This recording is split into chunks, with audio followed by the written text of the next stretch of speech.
I'm not cursing myself because I got drunk and passed out naked. I'm cursing you because you happened to walk by and see me. I was thinking about reading the Bible. Wrote a song about it. Out of here, here it goes.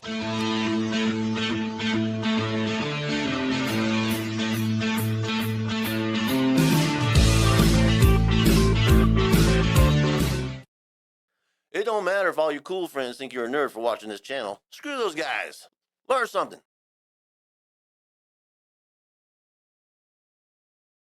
Not a Christian, never read the Bible. Let's read it together. So last chapter was chapter 8, the flood subsides, where after about a year, Noah and his family finally get out of the ark. This chapter is going to be chapter 9, God's covenant with Noah. Then Noah built an altar to the Lord and took some of every clean animal and some of every clean bird and offered burnt offerings at the altar. This clean and dirty animal thing, I don't know what that means. What's a clean animal? What's a dirty animal? Apparently, you only want to offer up clean animals in burnt offerings to the Lord. Let me know in the comments. I really would like to know what that is. And when the Lord smelled the pleasing aroma, the Lord said in his heart, I will never again curse the ground because of man, for the intention of man's heart is evil from his youth. Neither will I ever again strike down every living creature as I have done. While the earth remains, seedtime and harvest, cold and heat, summer and winter, day and night, shall not cease.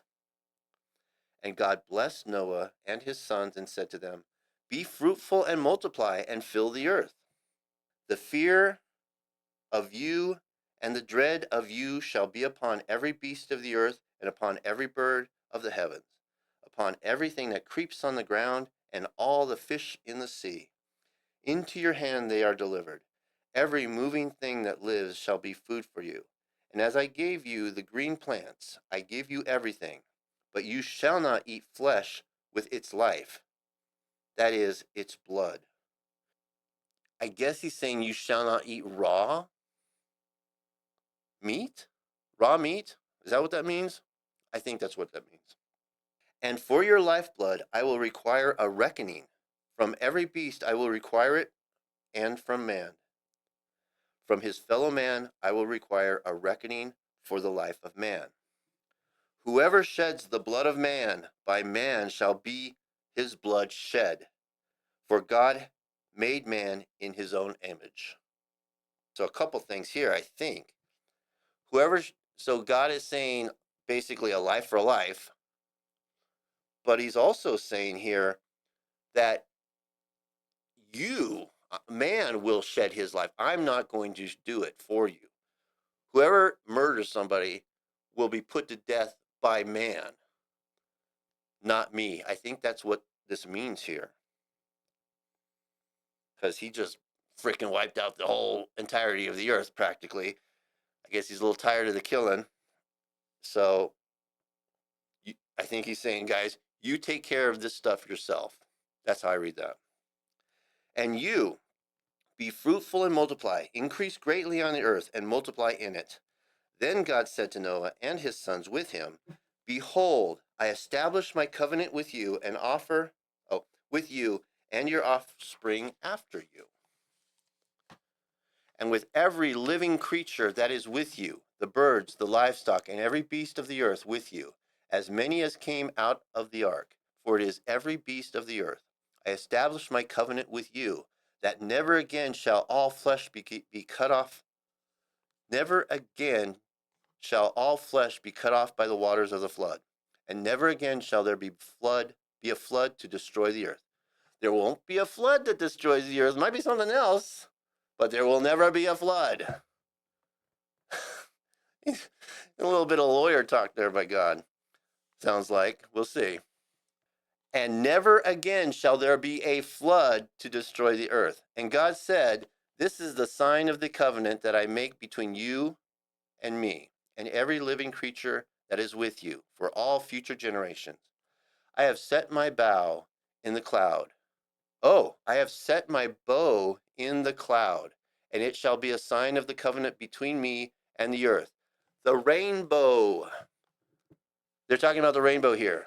When I bring clouds over the earth and the bow is seen in the clouds, I will remember my covenant that is between me and you and every living creature of all flesh.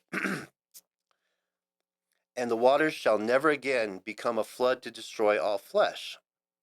When the bow is in the clouds, I will see it and remember the everlasting covenant between God and every living creature of the flesh that is on the earth.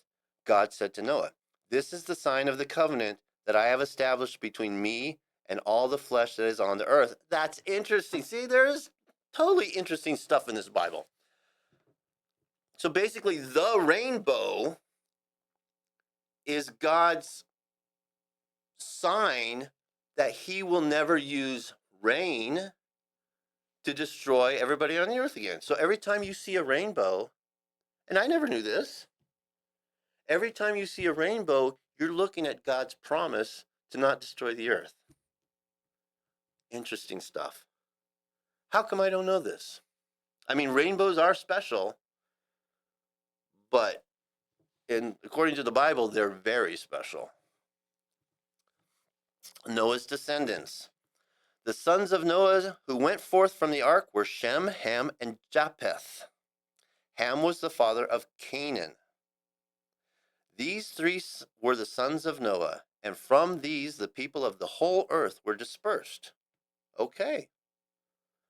So basically, Adam was the son of man up until Noah, Noah being a direct descendant, and then everybody else is but Noah and his family, and then we're all the descendants of Noah.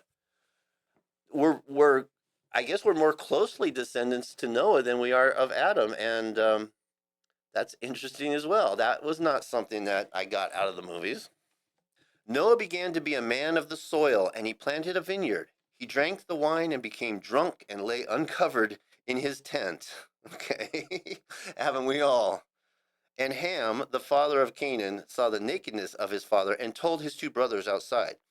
Then Shem and Japheth took a garment, laid it on both of their shoulders, and walked backwards to cover the nakedness of their father.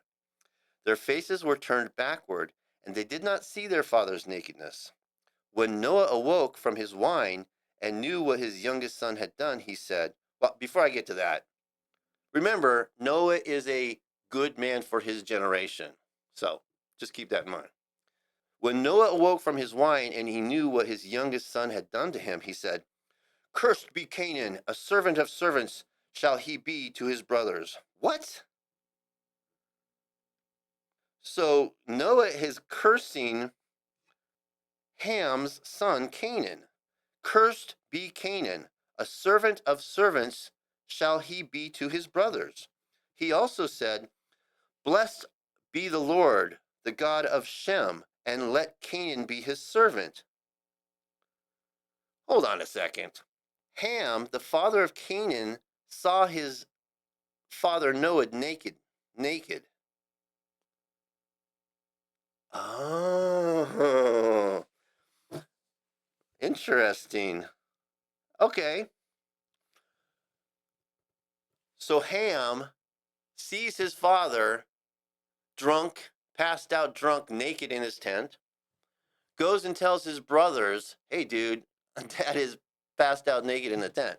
His brothers, Shem and Japheth, go and basically take a garment, walk backwards, throw it down onto their father, Noah, and they don't see Noah's nakedness. But Ham did see it. So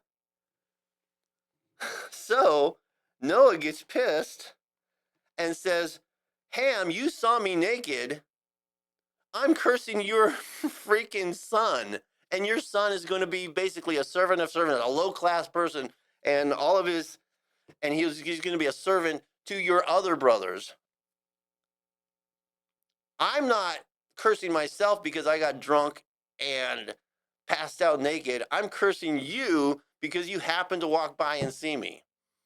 That doesn't seem a little bit fair. Remember, Noah's a good guy for his generation.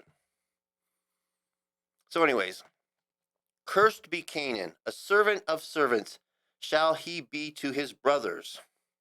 He also said, Blessed be the Lord, the God of Shem, and let Canaan be his servant. May God enlarge Japheth, and let him dwell in the tents of Shem, and let Canaan be his servant. This just does not seem fair. This kind of goes back to Cain and Abel. For whatever reason, God did not like Cain's thing, but loved Abel's offering.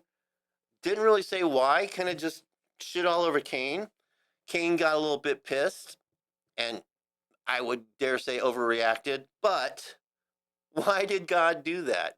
And why here is Noah cursing one of his sons and cursing his progeny to be the servants of his other sons, just because he happened to be the guy that walked by and saw him naked, and the other guys, well, we'll cover him up and we won't look. Okay, I mean, I guess that's honorable. Was Ham in there spying? I don't know, but if he just happened to be walking by and says, "Oh, dude, Dad's in there naked," I don't know. Somebody's gonna have to explain this to me. It seems rather, what's the word? Noah might be overreacting a little bit. Okay, last sentence.